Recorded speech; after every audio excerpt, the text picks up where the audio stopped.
அஸ்ஸலாமு அலைக்கும் வரஹ்மத்துல்லாஹி வபரகாத்துஹு.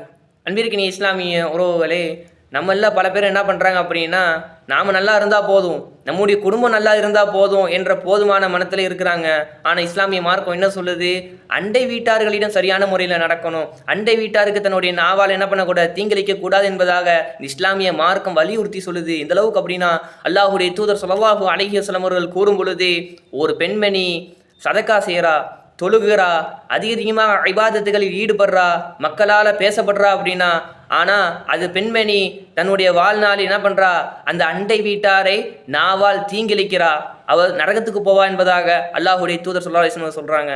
இதுவே இன்னொரு பெண்மணி சதக்கா கொஞ்சமாக தான் செய்கிறா, தொழுகையெல்லாம் கொஞ்சமாக தான் இருக்குது, இபாதத்துக்கள் கொஞ்சமாக தான் இருக்குது, ஆனால் அவள் அந்த அண்டை வீட்டாரை என்ன பண்ணலை, தன்னுடைய நாவால் தீங்கிழைக்கலை, இந்த பெண்மணிக்கு சொர்க்கம் என்பதாக அல்லாஹுடைய தூதர் ஸல்லல்லாஹு அலைஹி வஸல்லம் கூறுகின்றார்கள் என்பதை நாம் ஹதீஸ்களில் பார்க்க முடிகின்றது.